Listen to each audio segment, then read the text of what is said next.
Good evening, and welcome to Little Theatre of Watertown's Bedtime Stories. Tonight, I will be reading Little Rabbit's Kwanzaa by Donna L. Washington.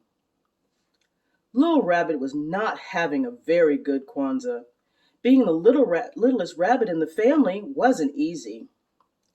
He couldn't remember the names of all the days. He wasn't allowed to light the candles. His brothers and sisters made wonderful gifts to share. Little Rabbit was too embarrassed to share his gifts. He hated being the youngest. He was always in the way, and everyone told him he was too little to help.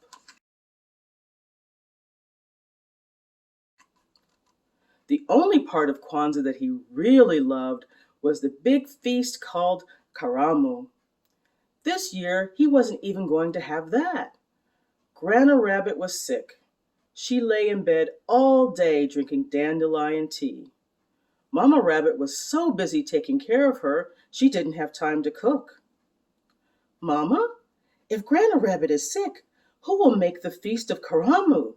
Little Rabbit asked his mother. Shame on you, Little Rabbit, his mama said.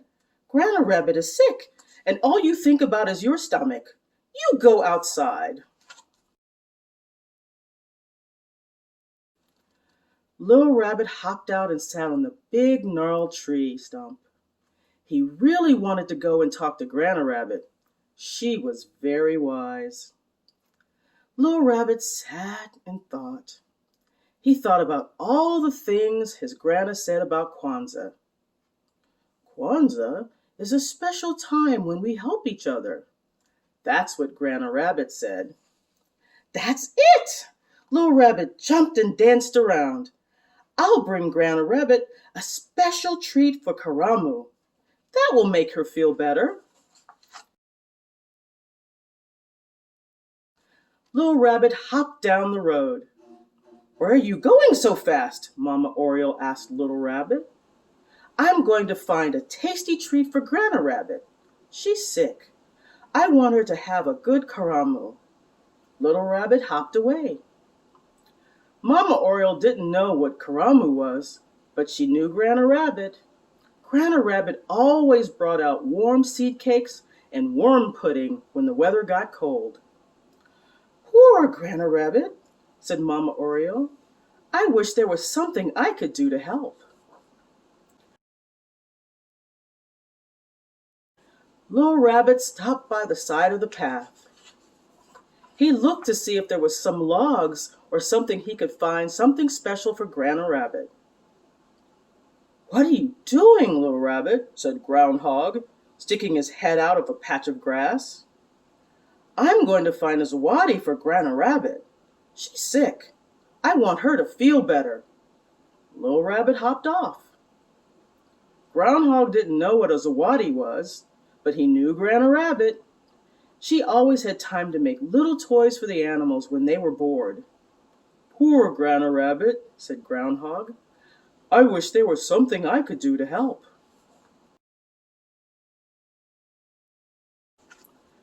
Little Rabbit hopped down to the pond.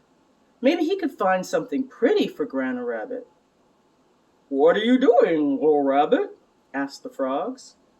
I'm looking for something pretty for Granna Rabbit. She's sick. She should have something pretty to hang on the wall at Kwanzaa time. Little Rabbit scratched an ear and hopped away. The frogs didn't know anything about Kwanzaa time, but they knew Granna Rabbit. She could paint beautiful pictures and write wonderful poems. Poor Granna Rabbit, said one of the frogs. I wish there was something we could do to help.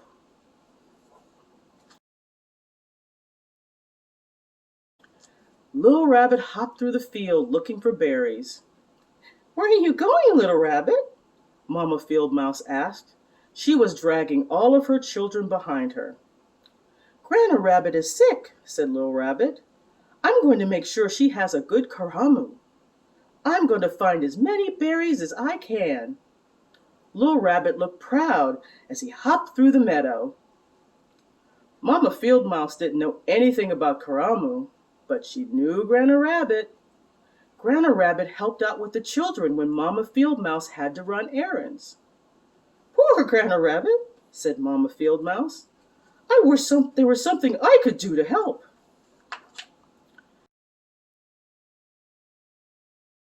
Little Rabbit scampered through the trees. Good morning, Little Rabbit, said Papa Squirrel. Why are you sniffing around the trees? I'm looking for something to give Granna Rabbit. She's sick. I want her to have a good Karamu. Little Rabbit hopped away. Papa Squirrel didn't know anything about Kwanzaa or Karamu, but he knew Granna Rabbit. She always helped him gather nuts in the fall. She even helped him remember where he had hid them. Poor Granna Rabbit, said Papa Squirrel. I wish there was something I could do to help.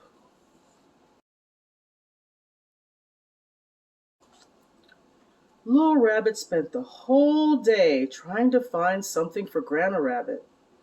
He searched as hard as he could, but he couldn't find anything at all. He was very sad. I guess I am too little to do anything.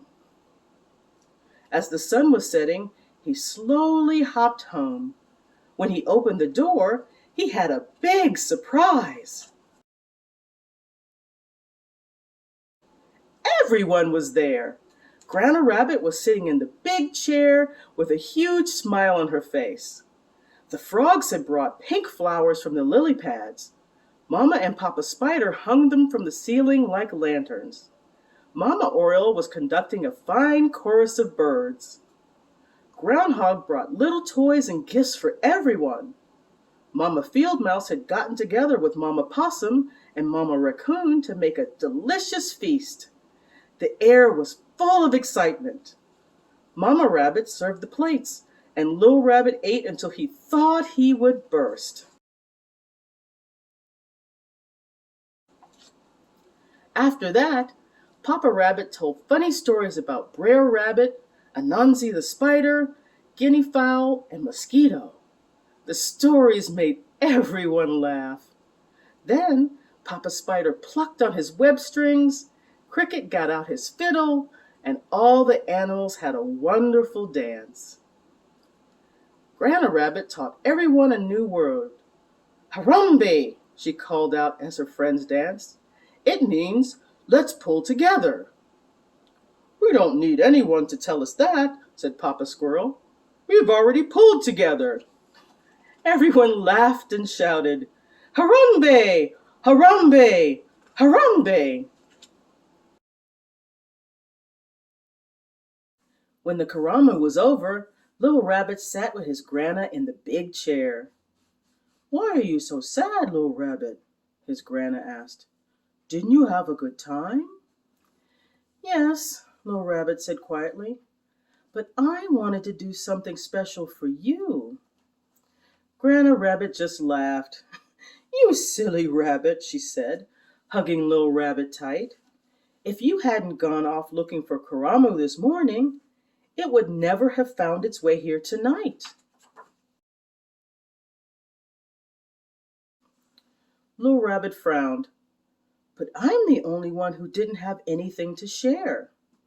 His Granna smiled. You shared your dream, Little Rabbit, and your dream brought all of our friends and neighbors together. That's a big thing. Little Rabbit felt proud. My dream did all that? Yes, I'm not surprised, though, his Granna said. Why not? Little Rabbit asked.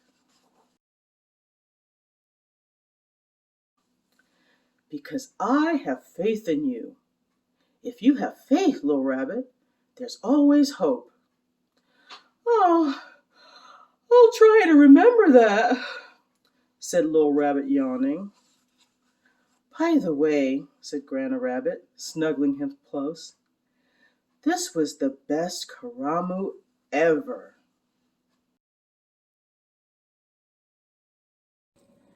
In Little Rabbit's Kwanzaa, all of the animals demonstrate the 7 principles of Kwanzaa, or the Nguzo Saba.